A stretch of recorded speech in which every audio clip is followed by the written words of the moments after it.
Hello everyone, welcome to 30 Minutes Later. From now on, I'm gonna make long videos every Saturday about how to release our creative potential. This is the first one. Do you ever feel like there's a masterpiece waiting inside you, but time's running out to create it? What if I told you your true creative potential isn't hidden, but simply waiting for the right key right now? In this video, we'll find that key and unleash the artist you were always meant to be before another day passes. It all begins with a simple yet powerful realization. The world around you isn't a fixed, unchangeable reality.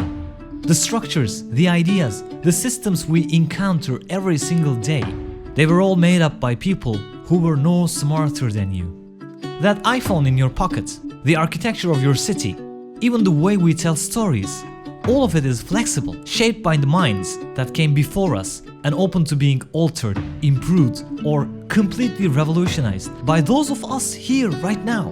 You can change it, you can influence it, you can build your own things that other people can use. You clearly want to make something, so why not just make it? The only real blocker is the fear of the unknown, the fear of taking that first step.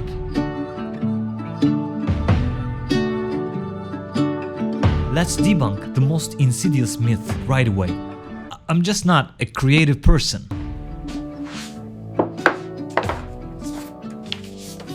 That is a lie. It's a limiting belief manufactured not by lack of talent, but by years of societal pressures and self-censorship that have stifled your natural curiosity. We've been conditioned to associate creativity with grand, visible arts, painting a masterpiece or composing a symphony. But what about the subtle, powerful ways creativity manifests in everyday life? It's the unique way you solve a complicated problem at work, the clever efficiency of your morning routine, or the distinct flavor combinations you put together in a simple meal. Creativity is simply original thinking that adds value.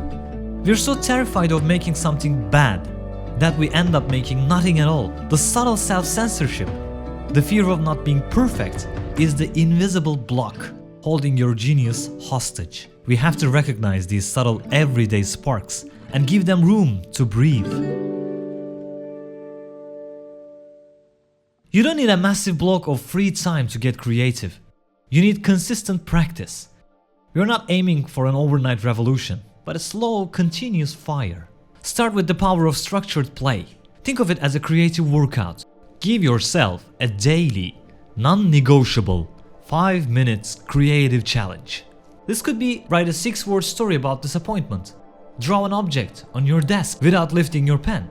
These are small, low-stakes activities that train your creative muscle without the pressure of a finished project. This is exactly what I'm doing in my shorts. Without giving myself any pressure, I'm just practicing on something for just 30 minutes a day. Next, you need to embrace bad ideas. The initial brainstorming phrase, quantity must always be prioritized over quality.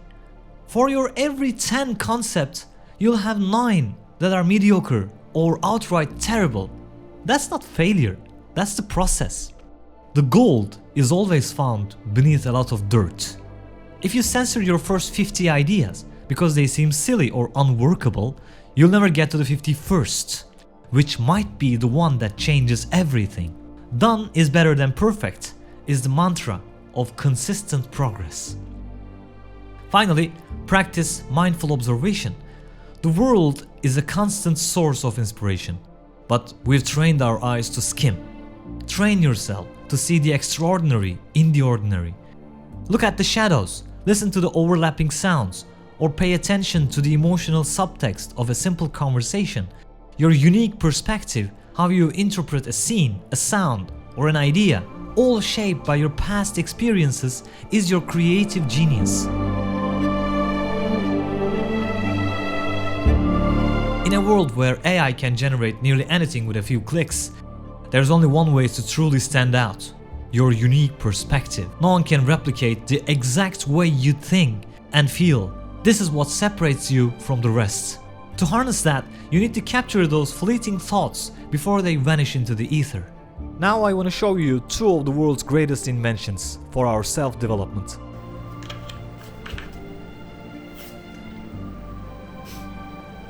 Use these tools. Write whatever comes to your mind. This is where the idea journal comes in. Don't worry about elegant prose or organizing your thoughts.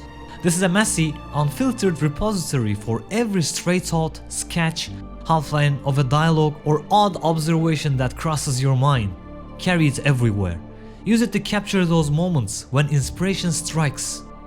Because, as the saying goes, the shortest pencil is longer than the longest memory. Another powerful technique is experimenting with constraint. Paradoxically, giving yourself too much freedom can be paralyzing. Limitations can be your greatest ally in innovation. For a writer, this could be write a short story that only uses dialogue. For a designer, create a logo using only 2 shapes. By removing options, you force your mind to find original solutions within a defined space, which often sparks a deeper, more inventive level of flow. The process of creation is an experiment, a continuous cycle of training, adjusting and learning. Each piece of work is a chance to test your ideas, refine your approach, and uncover what resonates with you. This process isn't just about building a portfolio, it is about understanding yourself and your craft on a deeper level.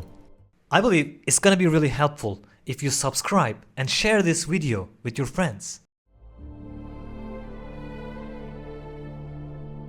The biggest hurdle is almost always the voice of doubt, the inner critic. You have to learn to silence it, or at least put it in a separate room. The key here is separating the creator from the editor for fearless output. The creator's job is to make a mess, to be wild, raw, and unconcerned with quality. This is the person who says, "I'll fix it later.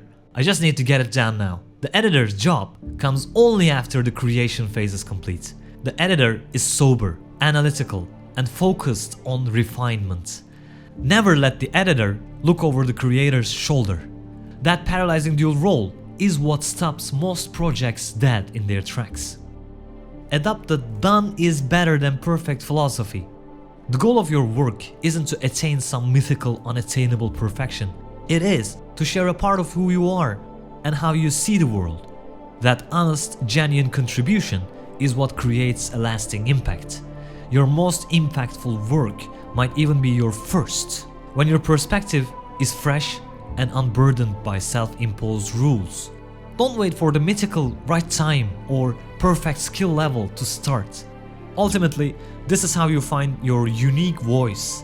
Authenticity as your greatest creative asset.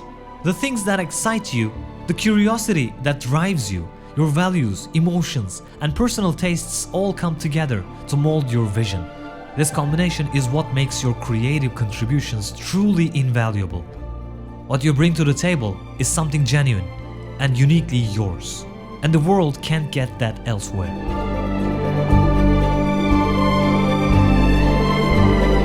The time your preparation is over. Now it's your turn to act. I'm not asking you to change the world. I'm encouraging you to share your vision with it, whatever it may be. First, you need to identify your preferred mode of creative expression and start small.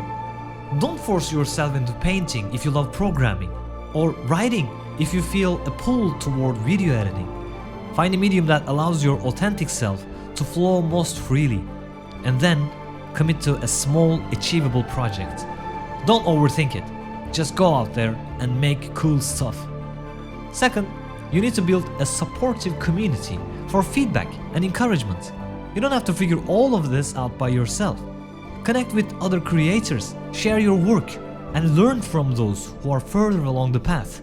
Constructive criticism, when delivered by people you trust, is the fastest way to refine your work and clarify your vision. Finally, understand the ripple effect, how your unique creativity can inspire others. What seems insignificant to you, that small insight, conventional approach, might be exactly what someone else is waiting for to unlock their potential. The value lies in the act of putting it out there. Your unique perspective is the missing piece that could inspire something new and shift the future in ways you can't even predict. You aren't chasing perfection or competing with anyone because you're bringing something irreplaceable to the table. Your creative genius is needed, It is time to take that leap. Thank you for watching, and I wish you the very best of luck on your creative journey.